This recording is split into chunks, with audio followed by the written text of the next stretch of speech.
En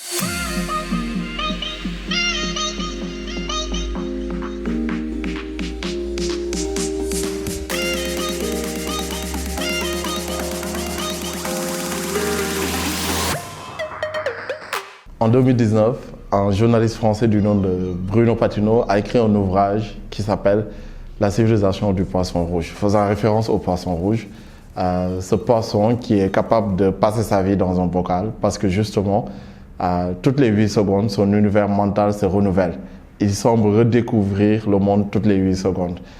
Bruno Patino démontre dans cet ouvrage majeur de notre époque qu'aujourd'hui, nous jeunes, génération X, génération Z, exposés à de très multiples sources d'informations, avons de plus en plus tendance à nous comporter comme ce poisson rouge-là, c'est-à-dire à avoir un temps d'attention extrêmement éphémère. Cela, malheureusement, n'est qu'une infime partie parmi toutes les perturbations que nous subissons aujourd'hui à l'ère du digital, notamment dû à notre surexposition des écrans. Ça peut aller du manque de concentration à l'isolement, à des troubles d'anxiété, etc.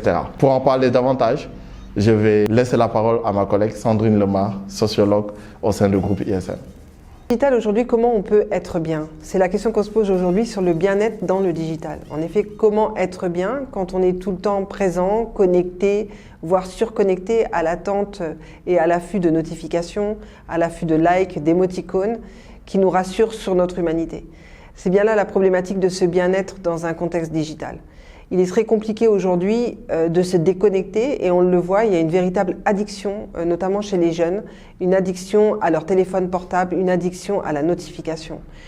Ces addictions diverses, en fait, nous créent en fait un monde parallèle, un monde de dépendance qui fait qu'aujourd'hui, il faut vraiment travailler à la distanciation numérique, à la distanciation de l'outil. Le conseil que je vous donnerai aujourd'hui pour être bien, c'est de renouer avec notre identité première, qui est notre identité humaine, d'éteindre nos téléphones et d'aller vers les autres dans le réel et pas dans le virtuel.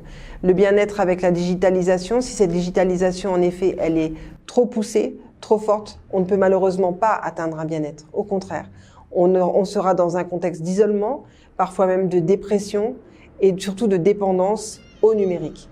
Donc un conseil, de temps en temps, éteignez vos téléphones et allez parler avec des gens dans le réel.